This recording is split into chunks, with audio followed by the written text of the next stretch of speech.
নবী মায়ার নবী গো আপনি নবী আমার জীবনের জীবন করে।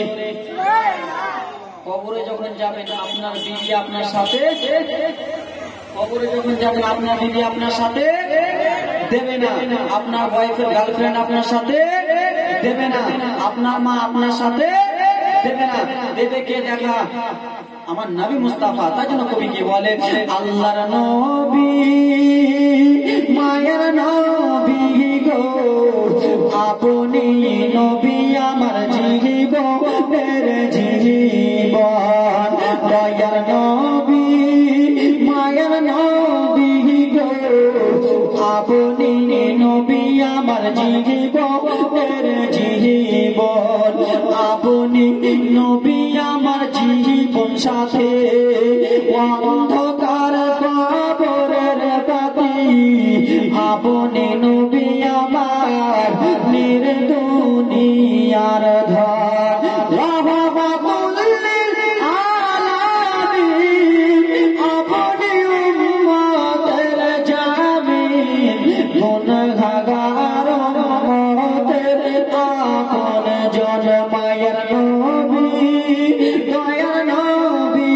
গো আপনি নবী আমার জীবনের জীবন। আব্বাজান বেরাদার মুসলমান, আপনাদের এখানে 3 দিনের জীবনী যে করেছিলাম, তো যা মা খাদিজার জীবনীটি বলা হয়নি, টাইম ছিল না বাবা, অল্পটুকু টাইমের মধ্যে অতটুকু জীবনী টানা মানে এবং মা খাদিজা রাদিয়াল্লাহু তাআলা আনহা জীবনীটি বলা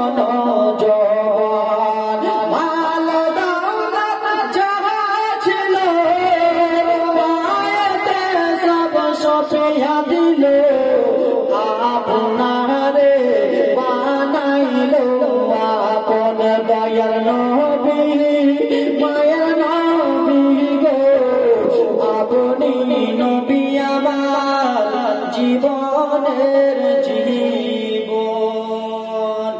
আব্বাজান ভাইজান আমার ব্রাদার মুসলমান, আপনাদেরকে নতুন ভিত থেকে একটু বাঁধতে দিন, বুঝতে পারছেন তো নাকি? বাড়ি যখন তৈরি করে তখন ভিতটা বাঁধে বাঁধে না, যারা মিস্ত্রি আছে তারাই বলবে, আমরা তো মিস্ত্রি না।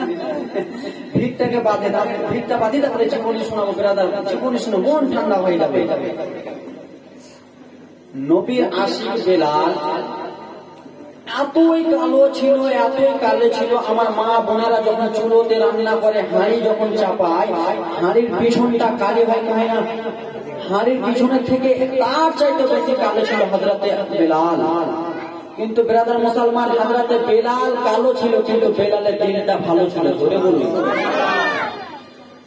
যখন হযরতে বেলাল কলমা গ্রহণ করেননি, যখন মুসলমান হননি, হযরতে বেলাল একজনের বাড়িতে কাজ করছিলেন, তার নাম হলো আব্দুল্লাহ ইবনে জাদাল। তার নাম কি?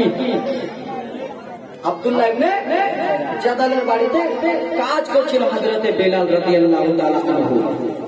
কিন্তু আব্বাজান ভাইজান আমার ব্রাদার মুসলমান, কোন জায়গায় যদি সত্য কথা হয়, কোন জায়গায় যদি ভালো কথা হয়, কোন জায়গায় যদি আপনার নবী মুস্তাফার গুণগান হয়, ওখানে মানুষ যাবে কি যাবে না? অবশ্যই যাবে। যখন হযরতে বেলাল রাদিয়াল্লাহু তাআলা আনহু ইসলাম যখন গ্রহণ করেননি, তো হযরতে বেলাল লোকের মুখে শুনেছে যে মক্কা নগরে একজন মুহাম্মদ আছে, আব্দুল্লাহর বেটা আব্দুল মুত্তালিবের কলিজার টুকরা, মা আমিনার নয়নের তারা, তার নাম হলো মুহাম্মদ। সেই মুহাম্মদ নাকি মক্কাতে আছে। এই মুহাম্মদকে যেই দেখে, এই মুহাম্মদ নবীকে যেই দেখে, সেই নাকি পাগল হয়ে যায়, ধরে বলুন। হযরতে বেলাল মনে মনে চিন্তা করে, আহারে কে এমন মুহাম্মদ রয়েছে, কে এমন এক লোকটা রয়েছে, একে দেখে পাগল হয়ে যায়, তার চেহারা থেকে নাকি নূর চমকায়, তার চেহারা থেকে নাকি আলো চমকায়। ব্রাদার মুসলমান, বাবা জীবন ভবন আমার, আমাদের মনে করেন এই পুকুরিয়াতে যদি মমতা ব্যানার্জি আসে তো আমরা দেখতে যাবো, কে যাবো না? আমার মা বোনেরা তো ছোট মোটো ছেলে ফেলে পালে ব্যাপারে চল আগে দেখে যাচ্ছে নাকি, ছেলে কানুক যত পারে প্যাঁপা করে কান্দে, 2 ঘন্টা বসে দুটো খাইয়ে চুপচাপ করে যাবো, ঠিক না? তো আব্দুল্লাহ এদিকে হযরতে বেলাল রাদিয়াল্লাহু তাআলা আনহু বলে কি এমন মক্কাতে আছে রে, কি এমন মক্কাতে এমন লোক আছে যে তাকে দেখেই পাগল হয়ে যায় আর তার হাতে সবাই নাকি ইসলাম গ্রহণ করে। কিন্তু বেলাল রাদিয়াল্লাহু তাআলা আনহুর মনটা যেন কেমন কেমন হয়ে গেল। আরে সেই লোকটাকে আমি একবার দেখতে যাব। তার মালিকে মেজাজিকে ডেকে বললেন, একটা লোকের বাড়িতে কিন্তু কাজ করে, হিসাব করে একটা লোকের বাড়িতে কাজ করে, সেই মালিকে মেজাজি, তাকে মালিকে মেজাজি বলা হয়। সেই মালিকে মেজাজিকে বলে, মালিকে মেজাজি আপনি আমাকে একটু ছুটি দেবে? কেন বলো? বলে মালিক মেজাজি আমি একটু ঘোরাফেরা করতে যাব। কেন বেরাদার মুসলমান, হযরতে বেলাল যার বাড়িতে কাজ করে সেও হিন্দু রয়েছে, বেলাল রাদিয়াল্লাহু তাআলা আনহু কলমা পড়েননি। কিন্তু বেরাদার মুসলমান, হযরতে বেলাল যদি বলে দিত যে আমি নবী মুস্তাফার কাছে যাব, মালিক কিন্তু যেতে দিত না।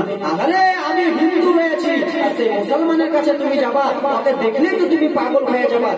হযরতে বেলাল বলে আমি একটু কাজে যাব। মালিক কিন্তু এত ফের করে বুঝতে পারিনি রে বাবা। মালিক বলছে বেলাল তুমি চলে যাও, যাবা তো চলে যাও, কিন্তু সন্ধ্যাবেলা চলে এসো। বেরাদার মুসলমান সোনা মানিকের আরে তাড়াতাড়ি করে আগাতে চাই। হযরতে বেলাল রাদিয়াল্লাহু তাআলা আনহু যেন মালিকে মেজাজিকে বললেন, ও গো মালিকে মেজাজি আপনি আমাকে একটু ছুটি দেন। বলে কেন গো বেলাল, বলো বলো কিসের জন্য ছুটি নিবা? বলে মালিকে মেজাজি আমি একটু ঘোরাফেরা করব। মালিক যেন ছুটি দিয়ে দিলেন। মুসলমান নবীর আশিক বেলাল দৌড়াতে দৌড়াতে যেন মাঠের ময়দানে পৌঁছে গেলেন। মাঠের ময়দানে যেন পৌঁছেছে রে মুসলমান, আমার নবী মুস্তাফা সাল্লাল্লাহু তাআলা আলাইহি ওয়াসাল্লাম যেন মাঠ জায়গায় বসে রয়েছেন, বিছানে যেন বসে রয়েছেন। সমস্ত সাহাবায়ে কেরামেরা আমার আপনার নবীকে, দয়াল নবীকে যেন খেলুয়া করে নিয়েছে রে বাবা, নবীকে যেন চারদিক দিয়ে খেলুয়া করে নিয়েছে। হযরতে বেলাল রাদিয়াল্লাহু তাআলা আনহু যেন সেইখানে পৌঁছে গেছেন। যেমনই পৌঁছেছেন রে বাবা, সেই লোকগুলোকে বলে বলে আমার বন্ধুরা তোমরা একটু সাইড দিয়ে দাও, তোমরা একটু জায়গাটা ফাঁকা করে দাও। বলে কেন কেন গো, বলো কিসের জন্য জায়গাটা ফাঁকা করে দেব, কিসের জন্য জায়গাটা খালি করে দেব? নবীর আশিক বেলাল বলে শোনো, তোমার মালিক যদি তোমাকে দেখতে পায়, তোমার মালিক যদি জেনে নেয় যে তুমি এখানে এসেছো, তাহলে তোমার পিঠের চামড়া রাখবে না, তাহলে তোমাকে এত মারবে গো, তোমাকে যেন জান থেকে মেরে ফেলে দিবে। এই কথা যেমনই বলেছে নবীর আশিক বেলাল রাদিয়াল্লাহু তাআলা আনহু যেন বলতে লাগলেন, ও আমার পাড়া পড়শির বন্ধুরা, শুনো শুনো রে পাড়া পড়শির বন্ধুরা, তোমাকে আমি একটা কথা বলবো। বলে বলো বলো গো বেলাল কি এমন কথা বলবা? বলে পাড়া পড়শির বন্ধুরা তোমার কাছে একটু শুনে নাও, আমি যে নবী মুস্তাফার কাছে এসেছি এই কথা যেন আমার মালিকে মেজাজিকে বলিও না। আমি যে নবীকে দেখা করতে এসেছি এই কথা যেন আমার মালিককে বলো না। আমি নবী মুস্তাফার চেহারা জিয়ারত করতে এসেছি এই কথা যদি আমার মালিককে বলে দাও, আর আমার মালিক যদি জেনে নেয় তাহলে আমাকে যেন অনেক আঘাত করবে রে, আমাকে যেন অনেক কষ্ট করবে রে। ও আমার বন্ধুরা গো, তোমাদের হাত ধরে বলি রে বন্ধুরা, তোমরা জানো আমার মালিককে বলো না। বলে ঠিক আছে তোমার মালিককে বলবো না, যাও যাও তুমি দেখা করতে যাও। নবীর আশিক বেলাল রে বাবা, আমার মায়েরা কান্না জীবনী চলে আসছে রে বাবা, আমার বাবারা কান্না জীবনী চলে আসে রে মুসলমান। নবীর আশিক বেলাল রাদিয়াল্লাহু তাআলা আনহু জানো নবী মুস্তাফার চেহারা দেখে লোকেরাকে সাইড করলো, তোমরা সরে যাও। যেমন চেহারাটা দেখেছে হযরতে বেলালের চোখ দিয়ে পানি। আহারে এমনি কি লোকেরা নবীকে দেখে পাগল হয়ে যায়? এমনি কি লোকেরা নবীকে দেখে কলমা পড়ে নেয়? নবী মুস্তাফার চেহারা এত সুন্দর, আমার নবী মুস্তাফা যারা কথা বলে ঠিকই বলে, নবীকে যে একবার দেখবে সে পাগল হয়ে যাবে। আমি বেলাল আমি তো স্বয়ং যেন পাগল হয়ে গেলাম। ধরে বলুন আব্বাজান ভাইজান আমার বিরাদার মুসলমান, যেমন হযরতে বিলাল পাগল হয়ে গেছে, আমার নবী মুস্তাফাকে বলি, ইয়া রাসূলুল্লাহ, ইয়া হাবিবাল্লাহ নবী গো, আমি মালিকের মেজাজের বাড়িতে কাজ করি, আমি যেন একজনের বাড়িতে কাজ করি। ইয়া রাসূলুল্লাহ নবী গো, আমি আপনাকে দেখার জন্য এসেছি, আপনার কাছে একটা অনুরোধ। ইয়া রাসূলুল্লাহ, আপনি আমাকে কলমাখানা গ্রহণ করিয়ে নেন, আমি আপনার কলমাখানা গ্রহণ করতে চাই। ইয়া রাসূলুল্লাহ, আপনি আমাকে একটু কলমাখানা পড়িয়ে নেন। কিন্তু বিরাদর মুসলমান, কোন লোককে যে যদি বলে যে আমাকে আপনি কলমা পড়াতে, লোক পড়াবে, আগে ঠিকানা জানবে, সবকিছু জানবে কিনা? আব্বা জান, ভাই জান, আমার বিরাদর মুসলমান, সোনা আমারই কে লাগো, নবীর আশিক বেলাল বলে, ইয়া রাসূলুল্লাহ নবীজি, ইয়া হাবিবাল্লাহ নবী গো, আপনি আমাকে একবার কলমাখানা পড়িয়ালেন। আমার আকা মাওলা নবী বলে, ও গো বেলাল,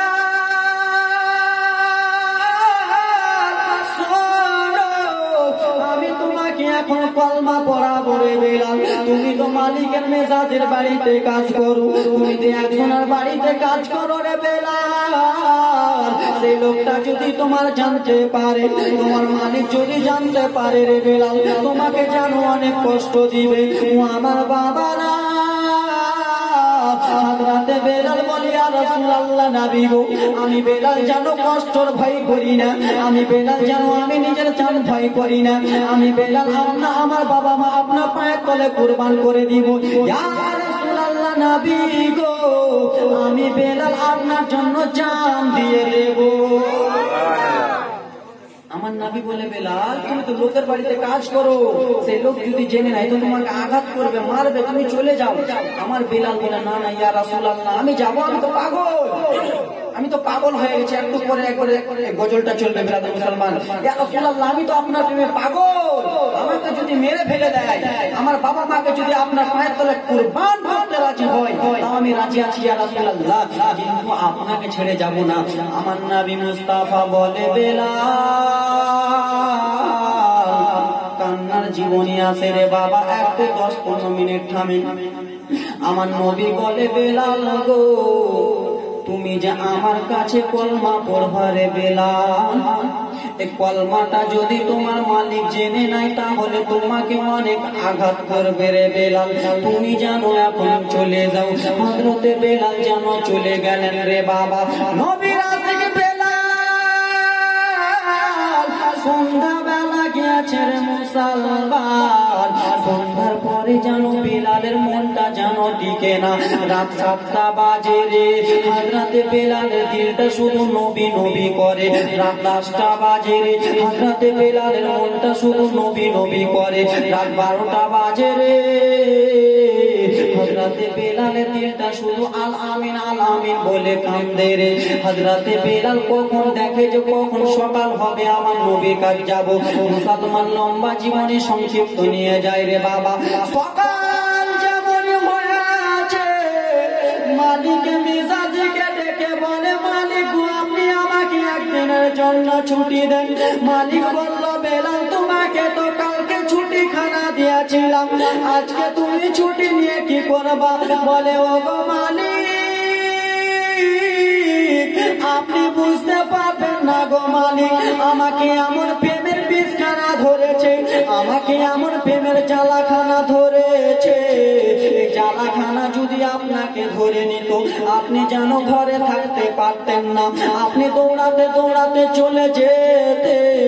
কিন্তু মালিক বুঝতে পারে না বেলালকে কিসের বিষ ধরেছে। মালিক বুঝতে পারে না, মালিক তো লালা পাগলা, আলাদা ধরবেন, ও তো বুঝতেই পারবে না। কেন হযরতে বেলাল কলমা, হযরতে বেলাল নবী মুস্তাফাকে দেখেছে, পাগল হয়ে গেছে। নবী মুস্তাফার চেহারা একবার যেই দেখে সেই যেন পাগল হয়ে যায়। ব্রাদার মুসলমান, হযরতে বেলাল বলে, একবার ছুটি দেন। ব্রাদার মুসলমান, আব্বা জান আমার, হযরতে বেলাল যেন আবার সঙ্গে সঙ্গে দৌড়াতে দৌড়াতে চলে যাচ্ছে। এত জোরে দৌড়ায় রে, হযরতে বেলাল যদি মুখের ভরে পড়ে যায়, দাঁতখানা ভেঙে যাবে। হযরতে বেলাল যদি জমিনে পড়ে যায়, মুখ দিয়ে যেন রক্ত বার হয়ে যাবে। কিন্তু প্রেমের বিষে ধরেছে বেলালকে। বেলাল রাদিয়াল্লাহু তাআলা আনহু দৌড়াতে দৌড়াতে নবী মুস্তাফার কাছে গেছে। নবী মুস্তাফার কাছে যে জানো দুইখানা চোখের পানি টপ করে ফেলে আর বলি ইয়া রাসূলুল্লাহ নবী গো আপনার কাছে আমি কলমা পড়তে চেয়েছিলাম আপনি আমাকে বলেছিলেন তোমার মালিক যদি তোমাকে বকা দেয় ইয়া রাসূলুল্লাহ নবীজি